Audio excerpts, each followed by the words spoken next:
I'm Geoff Cowan, the Dean of the Annenberg School for Communication, and it's our great pleasure to welcome you all here for the inauguration of what we think is going to be a superb new series at the Annenberg School, which is the James Loper Lectureship Series in Public Service Broadcasting. I want to say this, everybody here knows Jim Loper, so it doesn't take a lot of introducing of him, but this series was made possible through a very generous grant from a man and a family who many people know well, and that's Russell Smith. Russell loves Jim Loper, as so many of us do, and recognized his great work. But before talking about Jim, I just want to say that I know that all of you who are friends of Russell Smith and of his brother Eldon, were friends of his brother Eldon, will know how much they meant to public broadcasting in this community. The first chair of KCT actually was Eldon Smith, and when he died, Russell Smith became the chair. And it's really in memory of all that public television has meant in this community, and public radio absolutely as well, that this chair is named. But it's named, too, for a man who symbolizes, as much as anybody else in Los Angeles ever has or ever will, the commitment to excellence in public broadcasting. Jim Loper, as you all know, started KCT, was the general manager of KCT, was the first chair of the PBS board. At another point in his life, he also was the executive director of the Academy of Television Arts and Sciences. But he will always have a place in the hearts of all of us who care about public broadcasting for his great work here in Los Angeles and nationally. For those who do not know just what Jim Loper has been doing in the last few years and don't have the opportunity that I have to learn every day how well he does it, let me say that Jim is not only a lecturer at the Annenberg School, but an enormously popular one as well. One year I get to see the evaluations that faculty members get from their students. Let me say that it's not the only way in which teachers are evaluated by how well their students like them, but it's always a nice thing when you're sainted by your own students. And one year I looked at Jim's ratings, and there was nobody who had given him less than a perfect score, and nobody who had written a note about him that did not talk about how much they had been inspired by Jim Loper.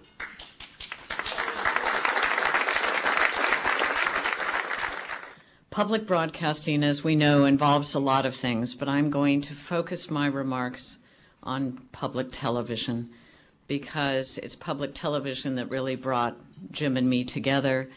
He being the first chairman of the PBS board, I being the current chair of the PBS board. Both of us have always sought assignments that would strengthen our character. And I think Jim also knows that, as he mentioned to you, my academic field is history, so I always have to be putting things into historical perspective. I've always thought that the study of history allows one to be appropriately modest because you realize how much was done before you. So it's with that historical sense and keeping in mind people like Fred Friendly and Jonathan Rice and Jim Day, the founders of KQED, that I have to mention a certain name and saying that if it were not for she, we would have had a difficult time getting started, and that's Frida Hennick. In 1951, Frida Hennick persuaded her fellow FCC commissioners to provide for the reservation of 209 television channels to be used for educational purposes. Commercial television in 1951 was already established. Curiously, we're the only country in the world in which commercial broadcasting preceded public broadcasting. That left us in the public broadcasting field to some disadvantage.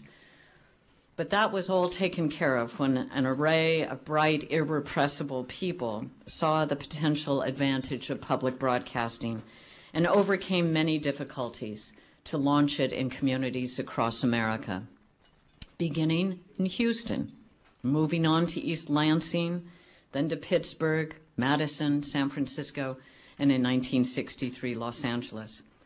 These extraordinary pioneers have been called televisionaries by a man named Jim Robertson, who spent some time at KCET as well in his book of the same name. Visionaries they certainly were, and prominent in the group was James Leaders Loper, whose middle name perhaps portended the mark he would make. I met Jim in November 1974 at a PBS meeting in Houston.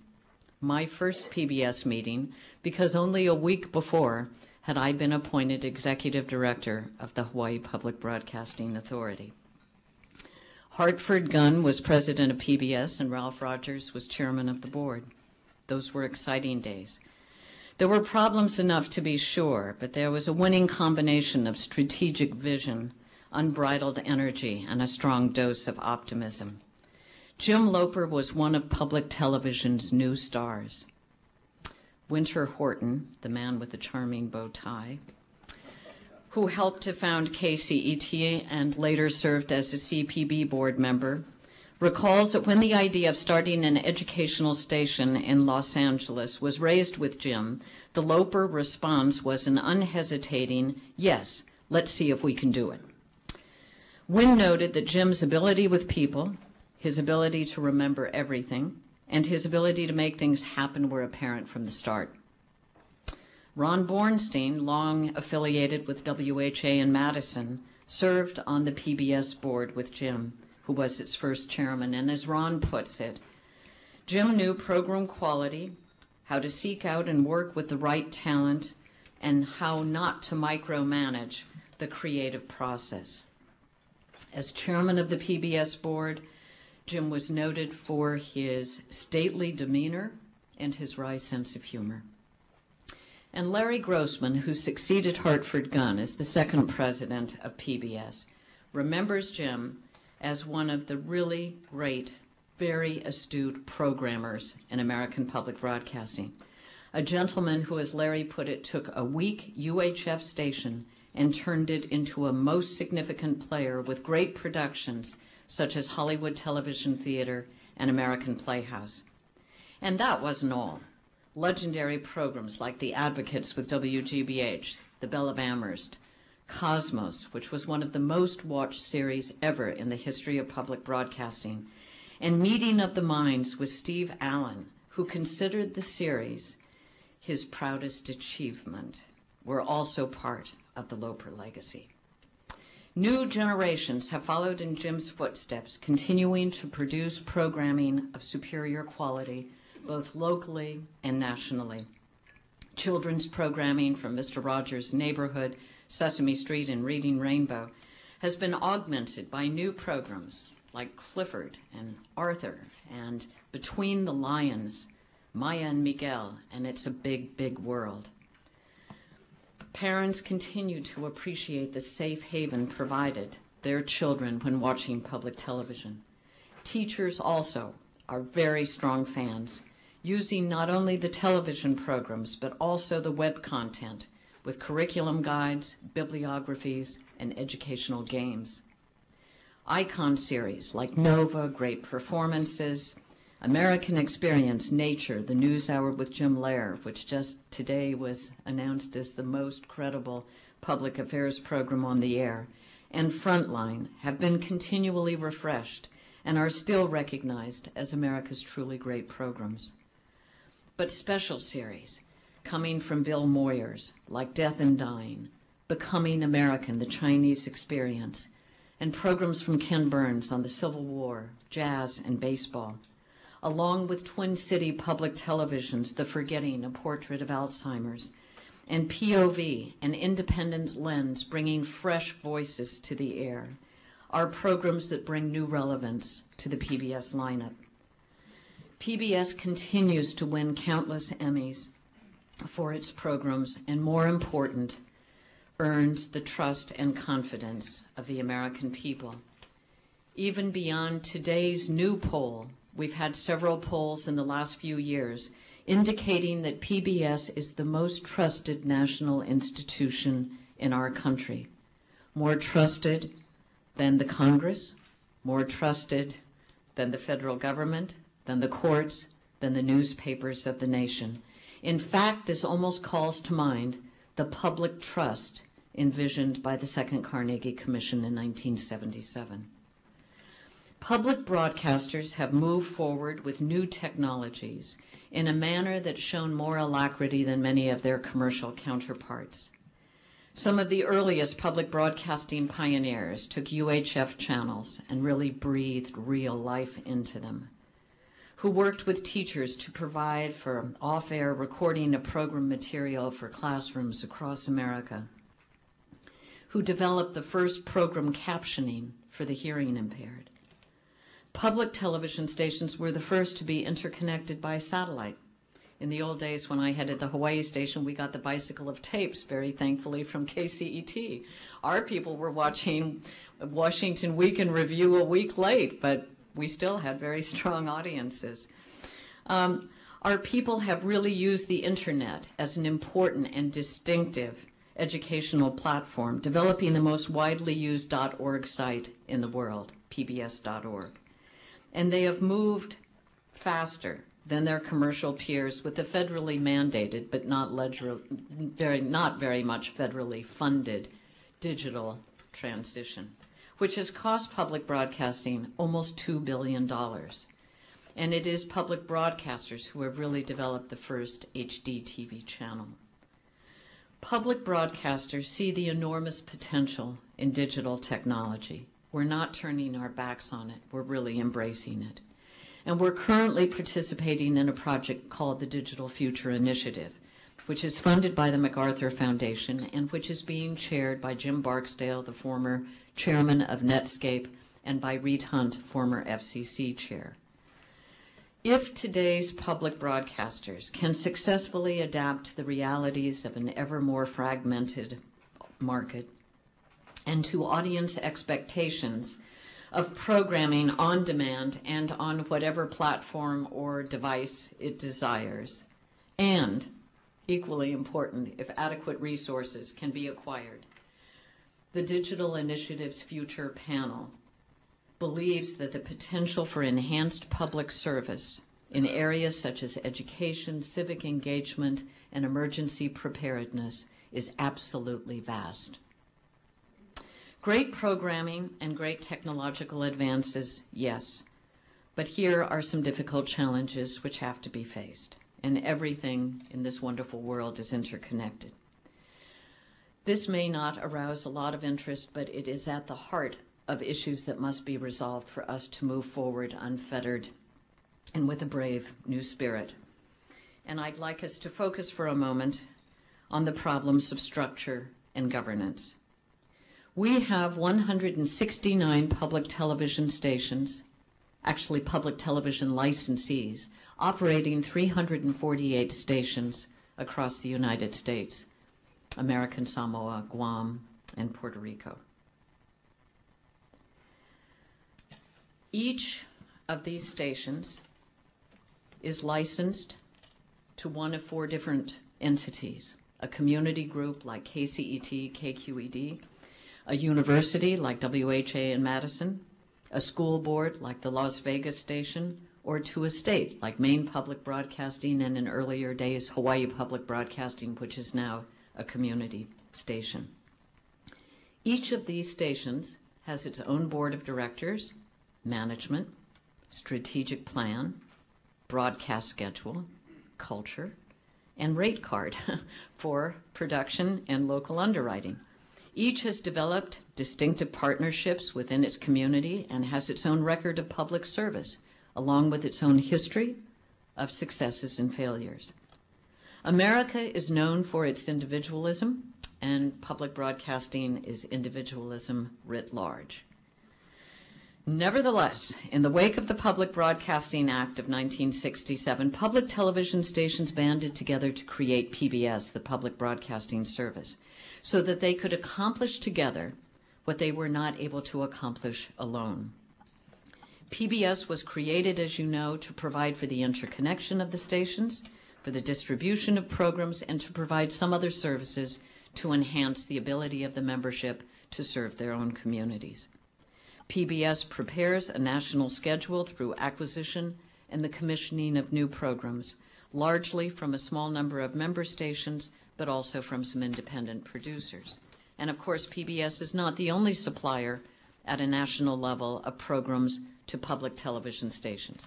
We can get now into the alphabet soup of APT, American Public Television, as well as NETA, or the National Educational Telecommunications Association. I said to myself one night that I would not do in the first Loper lecture the alphabet soup of public broadcasting, because we have 82 sets of initials, and I knew that that would not be appealing to Jim. So I have really put that aside. Perhaps the second Loper lecture, don't let him or her do it. I promise you, it's just too involved.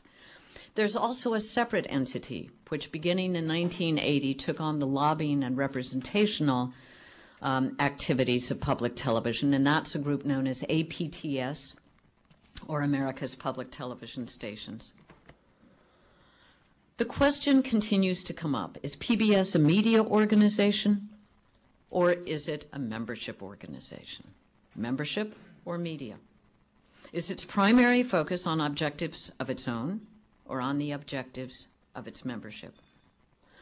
I want you to know that at this very moment, as chairman, I have appointed a task force which really continues in the vein of my predecessor, Alberto Ibarquian, a task force which is working with the charge to explore new models for board composition and representation to achieve more effective governance and to better represent the interests of the membership. The board, in moving toward trying to be more accountable to the membership, has reduced its size from 35 to 27 members, which now includes equal numbers of professional directors and lay directors, and then the president of PBS as well. But to appreciate the complexity of the organizational picture, you must also consider the affinity groups, as they're called, which have grown up largely around the 4 licensee types. And these affinity groups, I think it's a rather sweet word, but they provide a large number of opportunities for same licensee types to get together and to share experience and to look at the world through a single lens. Many people within these discrete licensee type groups and affinity groups find their meetings very reassuring and constructive. There are other groups of stations which are the non-primary. This sounds pejorative, and it's not meant to be, but the non-primary stations within a given market. And they have a group which represents their interests as well, so they can always decide about new ways in which they can distinguish themselves from the primary station in the market. Right now, across the United States, we have 21 markets where there are overlapping PBS member stations. And in my San Francisco and here in your Los Angeles, we have 4 PBS member stations in each of the markets. Finally, there's an umbrella group, you always have to have an umbrella group, known as the Affinity Group Coalition, the AGC. And the AGC helps to coordinate the work of the discrete groups and is now increasingly becoming considered by many people the most efficient and broadest-based mechanism for system consultation. Some people complain that the different licensee groups are often uncomfortable with the agenda and priorities of others, and that they have to be at every table in order to ensure that their respective interests and needs are being taken into account. We've come to a point, it seems, where representative democracy, and I underscore representative, is not all that popular. It's that everyone must be at the table speaking for himself because he fears something might go against his interests. And you know this leads to a lot of meetings. There's an old saying in public television. The public television is a series of meetings interrupted on occasion by a program. And the only thing I can say is that when one looks at the calendar of public television sessions, the truth in humor is revealed.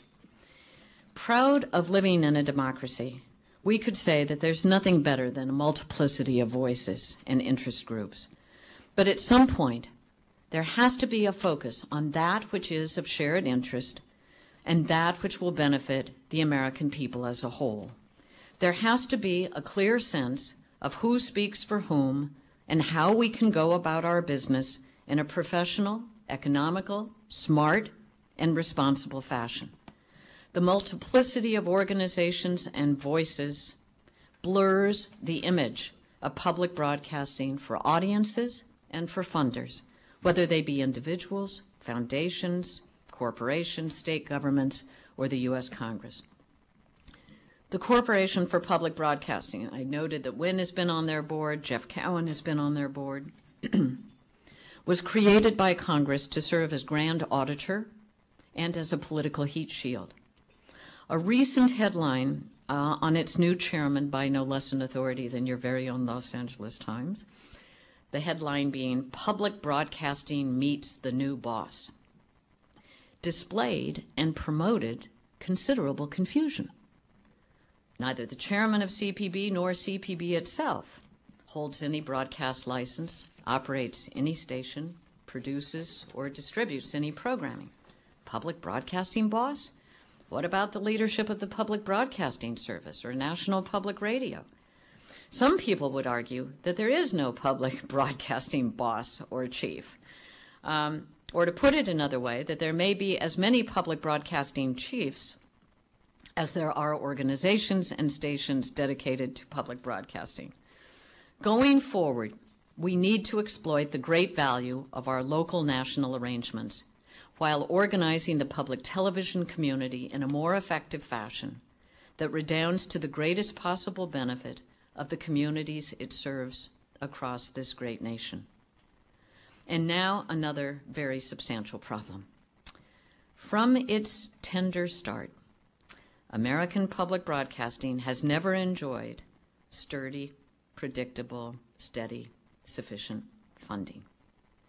Funding deficiencies were clearly recognized and eloquently articulated in 1977 in the Second Carnegie Commission report, which offered sound recommendations that were ignored. There is no media operation in the world. Of course, you always like to be the only one, but sometimes not in certain categories. There is absolutely no media operation in the world funded in the Byzantine fashion that public television is funded.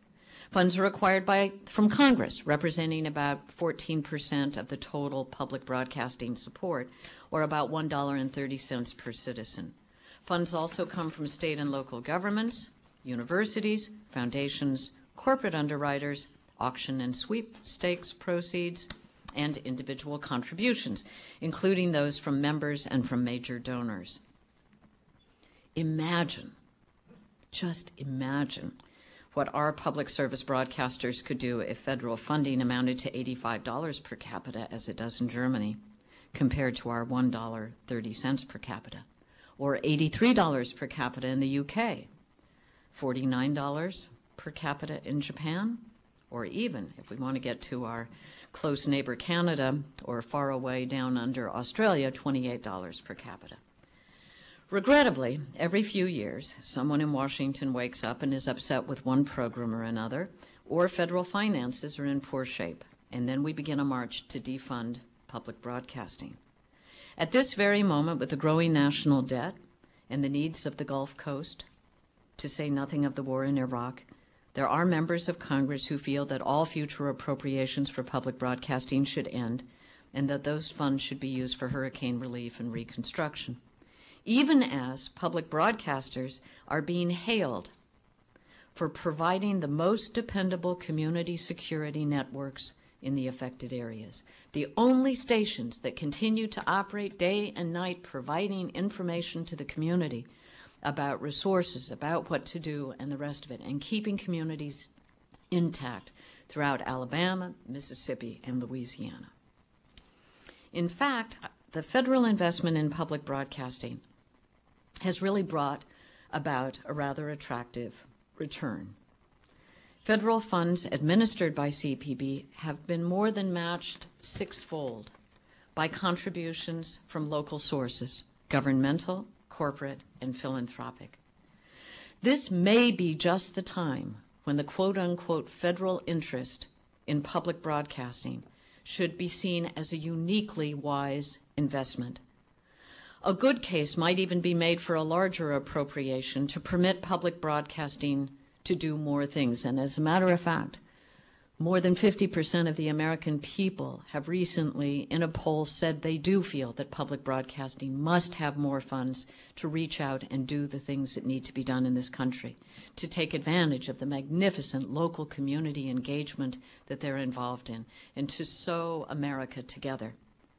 But just imagine the possibilities for public television to improve and extend its services in the area of education, of civic engagement, and cultural enrichment, to promote an early and sustained interest in learning, which you are so doing here at KCET. Much of our education has to be focused on, as children are growing older, this attachment to learning so that we can begin to really deal with this national phenomenon of a 30% dropout rate of high school students. This is absolutely not acceptable in a representative democracy. It's not acceptable, it's exceedingly dangerous, and it flies in the face of all that's humane. We have to do something to help the 50 million Americans over the age of 16 who are functionally illiterate and cannot fill out a job application form. Public broadcasting has been committed to literacy from its very start, and to cut it back now when the nation is in such a grievous situation would seem to be enormously short-sighted. We have the opportunity to enhance responsible citizenship, both domestically and, having spoken just a few moments ago to the students in the wonderful public diplomacy unit, we have to prepare Americans to deal in a larger world. We have to know something about the world in which we live to be able to express respect and to be able to really interact with other people in a highly civilized fashion, knowing that everyone brings to the table aspirations and achievements, whatever their background, whatever their language, whatever their religious orientation. We want to be able to have programming that will encourage people to take their full role as citizens, to vote and to engage in civic activities, and to provide inclusive mechanisms for engaging Americans in civic debate, to stimulate individual creativity, which has always been America's strong suit, to introduce Americans to the power of the arts and to the uplifting of the human spirit, and to encourage tolerance, if not respect, for that which is new, different, experimental. Federal funds are more important now than ever in the financial mix for public television. The non-federal revenue growth over the last 15 years has been pretty flat. It's been about 3%, but the gains really are related to our capital construction in terms of digital conversion. All of us have had to go out and raise that $2 billion to buy all of the equipment to respond and meet the federal requirement, albeit quite unfunded, to have all of our systems in digital format. State funding has been declining because so many states say that the federal government has so many other things on its plate that less money is coming to the states. They're able to keep less of their own. Corporate underwriting of public broadcasting has never returned to its high mark of 2000. Foundation funding is strong, but it's very limited.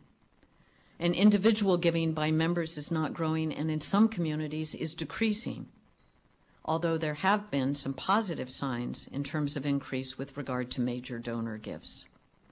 At the same time, and this is something else we have to work on, station expenses have remained fairly constant despite shifts in operating and economic conditions.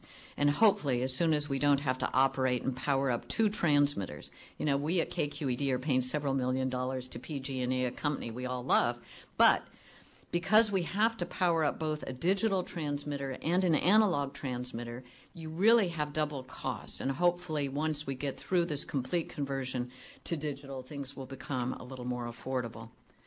While trying at least to maintain, if not increase, federal contributions to public broadcasting, people throughout the industry are eager to engage the foundation and major donor communities in more meaningful ways.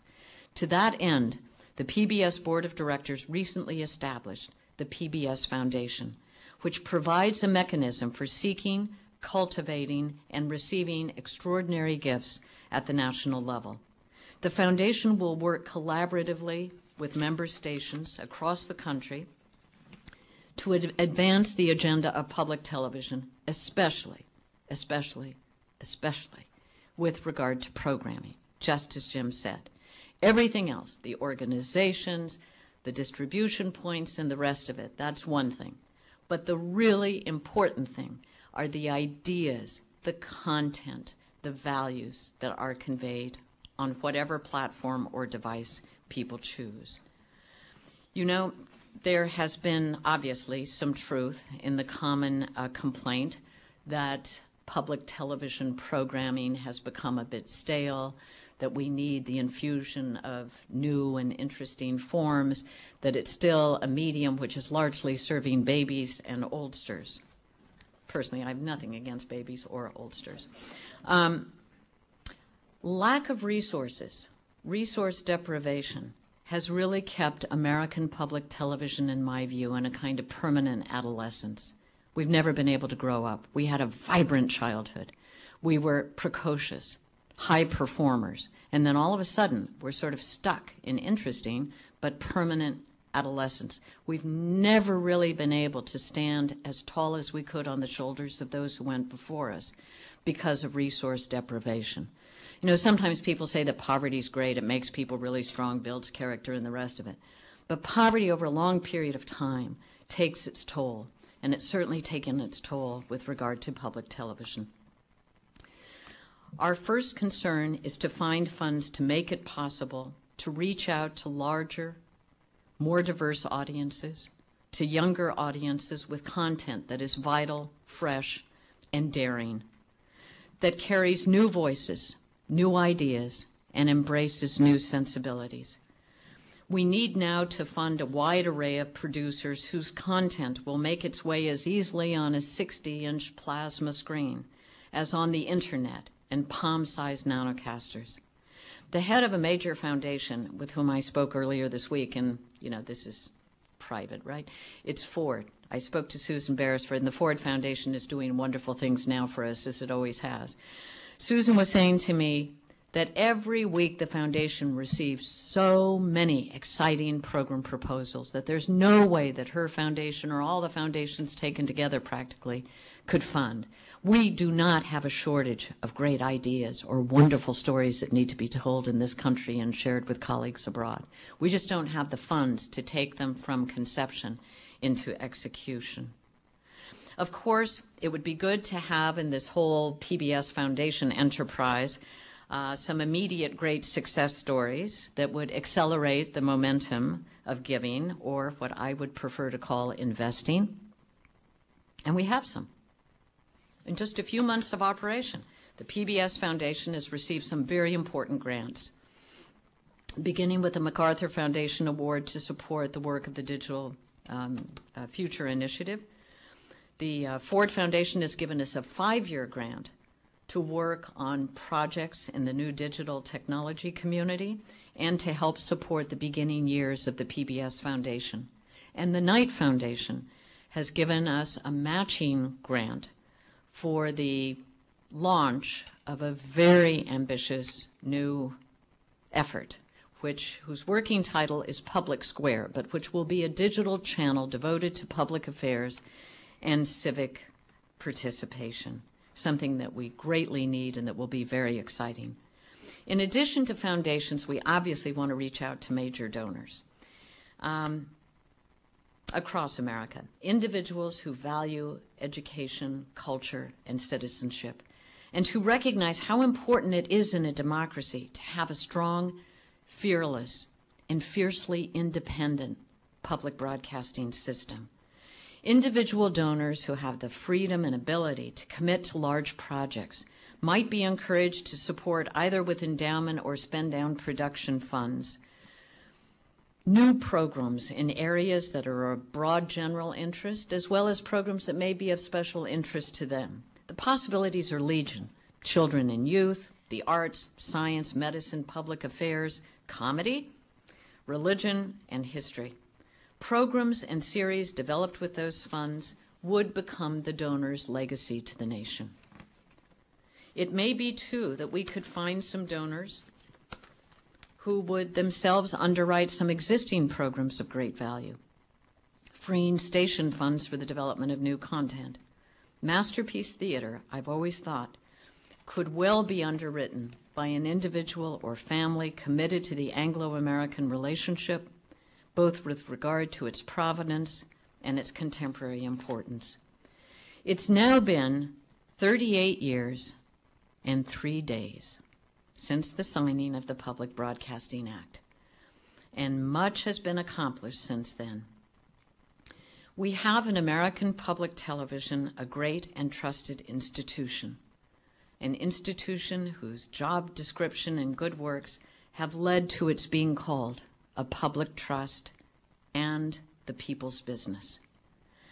Over 80 million Americans avail themselves of its offerings every week, in addition to the millions of students who benefit from its instructional programming and the community members whose lives are enhanced by its educational outreach activities.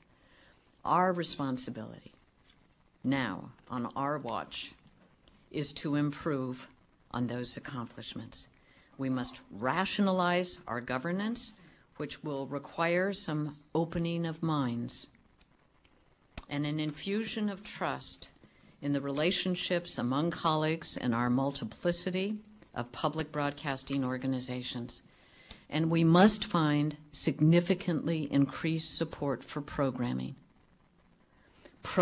that will enhance educational opportunity, civic participation, and human dignity for every American. Let us get on with the task. This great nation deserves no less. And this is all dedicated to James Leaders Loper.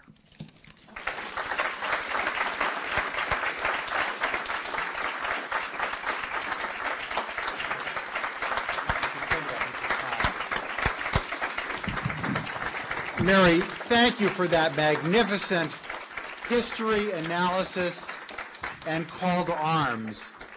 We did promise people that they could get out of here by 1:30. I want to just also ask people who are Jim Loper's students or former students if they would stand so that they could be recognized. I know we have several in the room.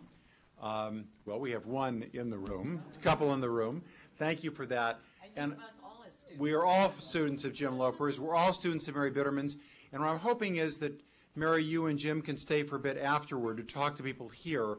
But what a magnificent beginning to this great lectureship that Russell Smith has made possible and that Jim's career has made possible and that the work that you, Mary, and others have devoted to years of public broadcasting has made possible. Thank you so much for a terrific talk. Thank you all for coming.